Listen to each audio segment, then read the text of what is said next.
way di ñaan wala jabole wali wér gi yaram di nga mën a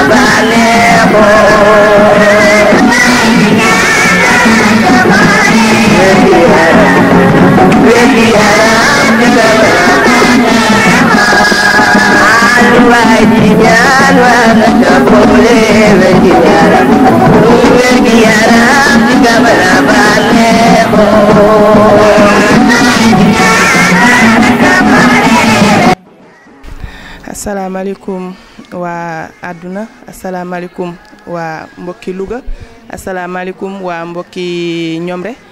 asalaamaaleykum waa diaspora bi yéen ñëpp maa ngi leen di nuyu ku si nekk ci sa tur ak sa sant man la Fatim Camara madame Fall di sage-femme bi nekk ci poste de santé bu Ñomre waaw tey nag ñoo ñëwoon di waxtaan ak yéen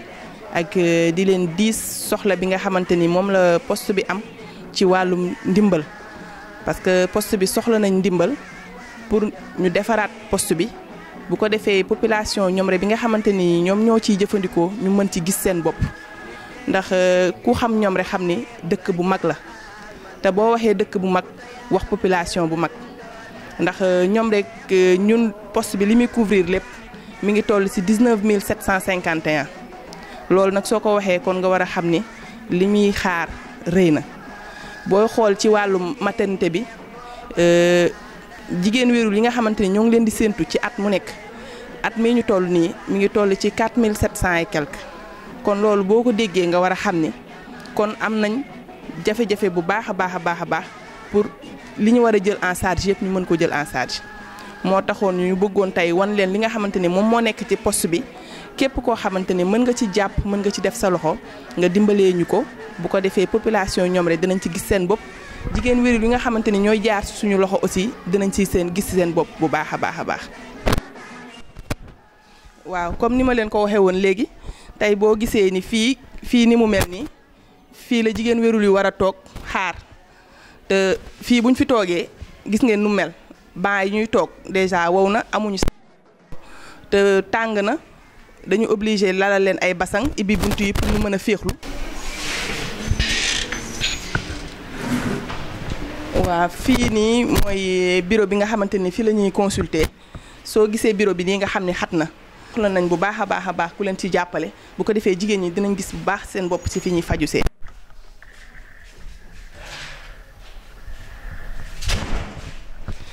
waaw fii nag mooy wàllu maternité bi bu ñuy mucc fii la ñuy ñëw gis ngeen état bi maternité bi nekk fii bu jigéen juy matu fii ngay nekk le temps sa mat di ñor fii lañ lay surveiller gis nga salle bi état bi mu nekk ci lii daal dañuy takkale di liggéey avec les moyens du bord fii nii mooy salle d'accouchement bi fii nag moom moo gën a soxla ndimbal gis nga buy taw ndox mi dafay dugg installation lampe yi gis nga benn lal bi lañ am fii daal la jigéen ñi di mucce te yaakaar naa ci 21e siècle bii ñu nekk waroon nañoo dépassé fii rawatina dëkk bu toll ne Ñomre mënoon a dimbali jigéen ñi daal dina baax trop.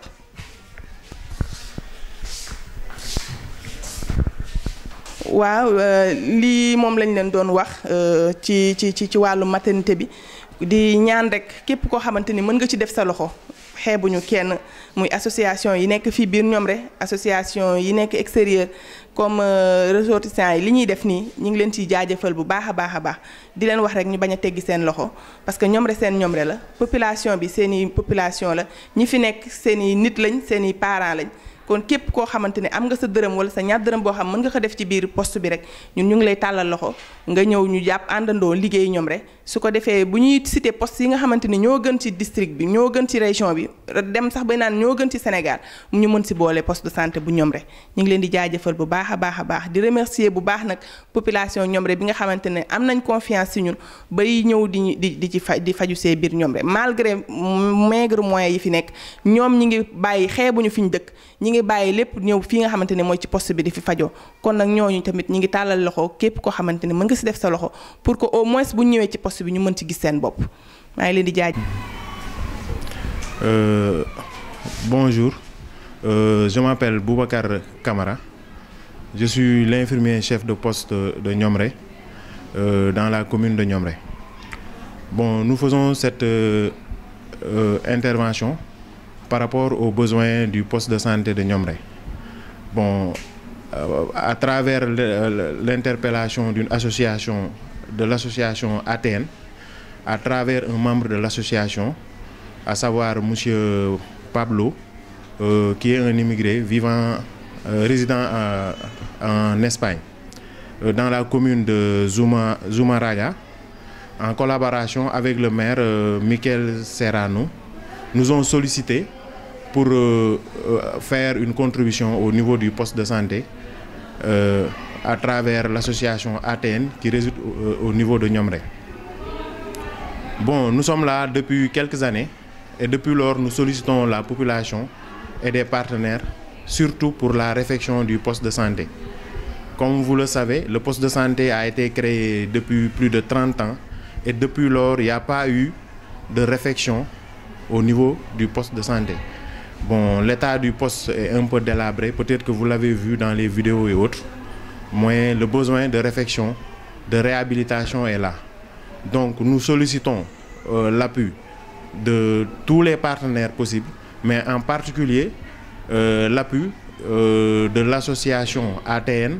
via leurs partenaires qu'ils ont liés avec M. Pablo et l'honorable maire Miquel Serrano de la commune de Zumárraga en Espagne. C'est pour cela que nous faisons cela. D'après les vidéos, vous aurez les images pour voir dans quel état se trouve l'établissement, bon, qui est un établissement public de santé, mais dont la gestion revient à la communauté. Donc, malgré toutes les difficultés, malgré l'appui maigre que nous recevons des autorités, nous sollicitons vraiment l'appui de ces partenaires, surtout pour la réfection du poste de santé. Bon, nous tendons la main aussi pour d'autres matériels, pour renforcer le plateau technique, mais surtout par rapport à la réhabilitation, là, ça nous tient vraiment, nous vous sollicitons par rapport à cela. Nous sommes très heureux de faire cela et nous sollicitons votre aide à travers la communauté. Bon, nous allons aussi parler un peu par rapport à la commune. Bon, la commune de Niomré fait une population de plus de 30 000 habitants. Normalement, on devrait avoir pour la commune plus de 3 postes de santé. Mais jusque-là, on a un seul poste de santé au niveau de la commune qui couvre une population de 30 000 habitants. Bon, nous recevons en moyenne 30 à 50 patients par jour, aussi bien les adultes que les enfants de 0 à 5 ans. Nous faisons des consultations, nous faisons la vaccination et tout cela, ça demande des moyens et des endroits adéquats pour faire ces activités. Donc le besoin est là, nous sollicitons tout le monde, tous les partenaires, en particulier M. Pablo et Miquel Serrano. Donc je vous remercie pour tout ce que vous faites pour la population de Niomré. Merci encore. Assalamu alaikum mbokki internautes yi ñuy suivre ci Niomré Info ak ci réseaux sociaux yëpp. Assalamu alaikum mbokki Niomré. Man Modou Diokh di membre ci association bi naan ATN ànd taxawu Niomré jiite commission bi naan commission relations extérieures ak communication ànd fee quelques membres ci association bi ku ci mel ne Modou Diop ak ma soxna Dieng ñoom itam bokk ci association bi bokk tam ci commission bi naan commission religieuse ak culte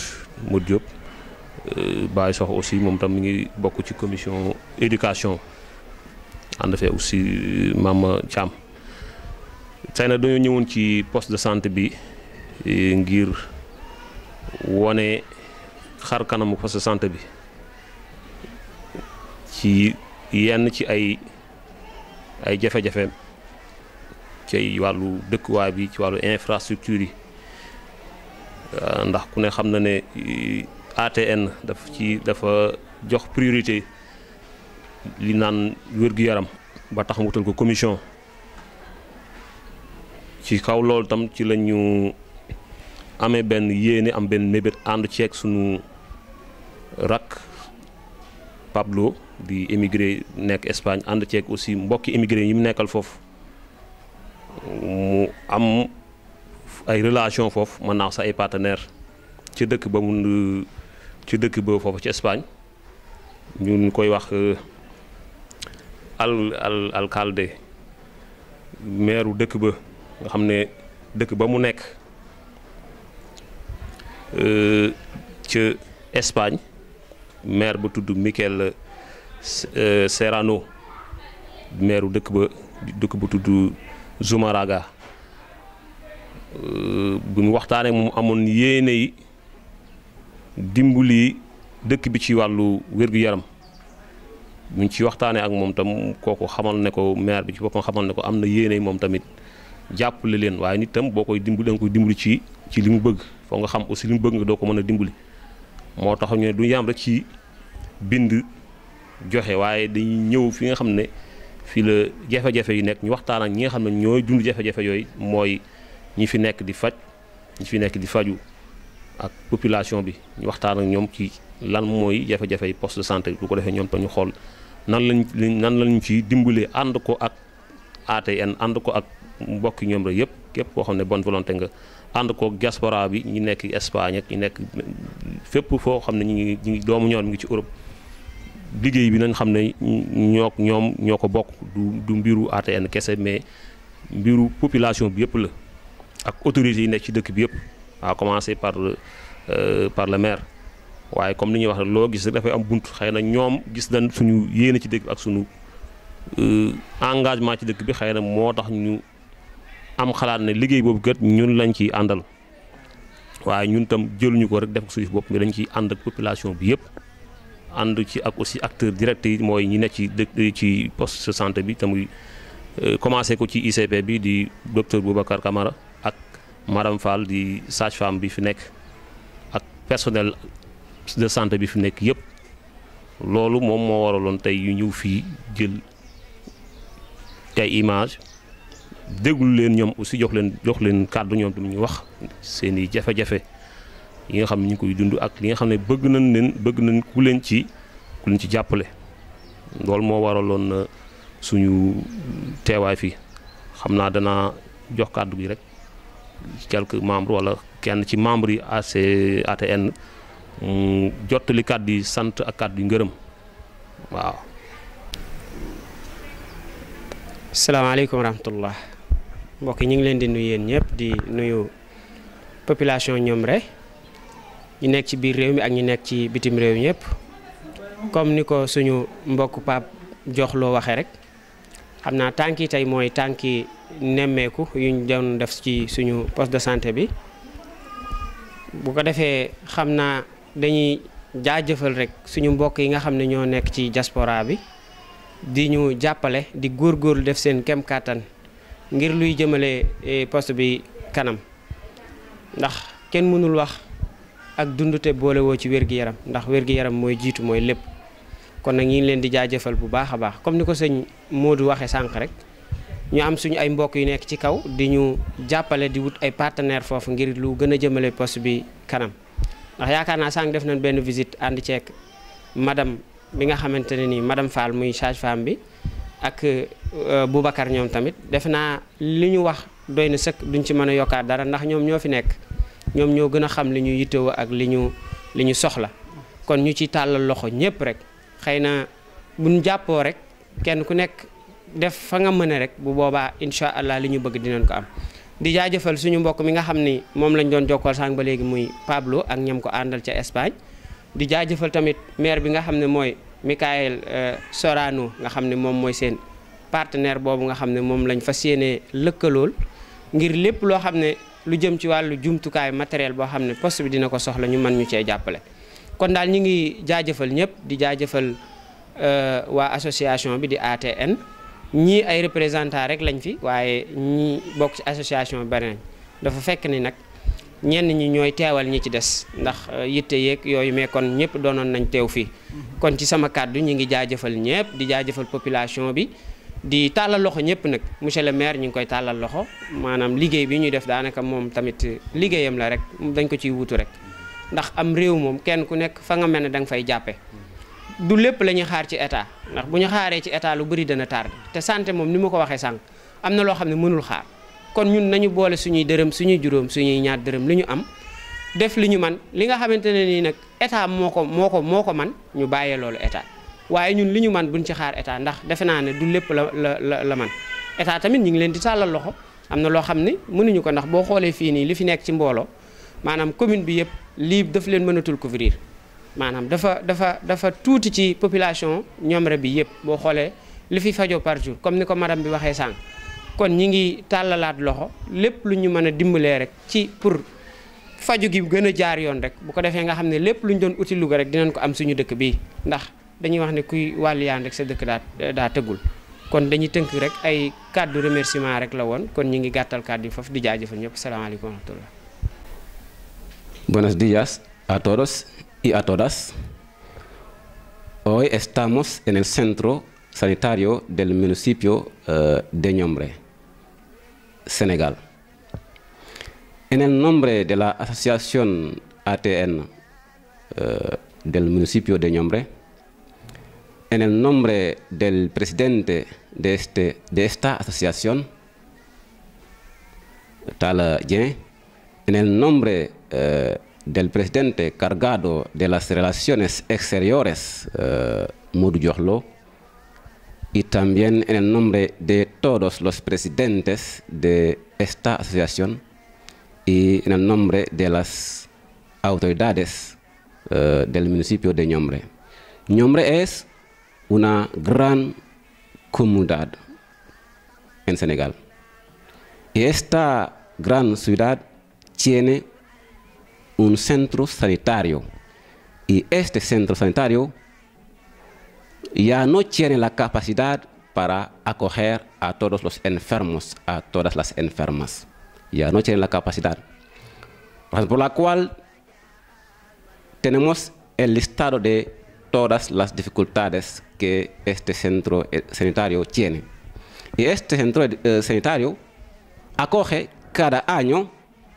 más de 4.000 mujeres que están en estado de dar a luz. Y en este caso tenemos estas dificultades. La sala de espera no está en buen estado. Es decir, no tiene sillas para acoger a los enfermos. No tiene sillas para acoger a las mujeres. No tenemos aire acondicionado. Y sabéis que aquí en Senegal hay meses en que hace mucho calor, por la cual muchas mujeres, cuando están en estado de dar a luz, una de ellas muere porque no tenemos condiciones buenas. El tejido también de la habitación de la partera también no tiene un estado bueno.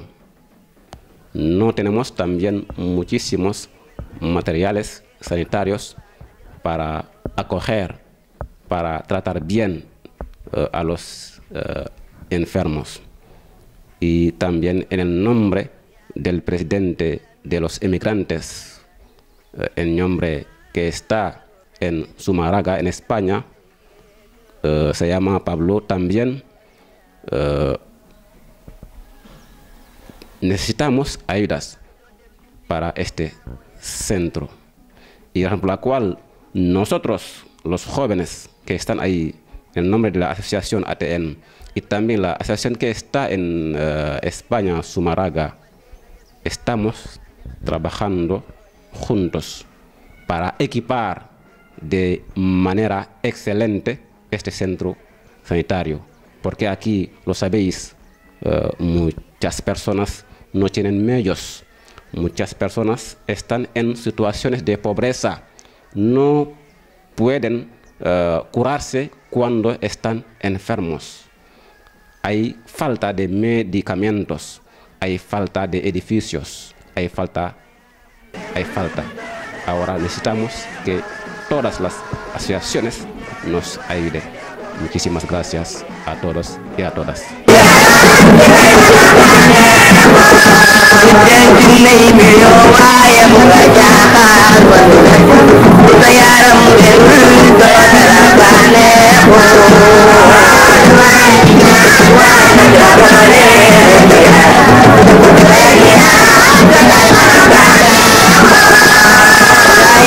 La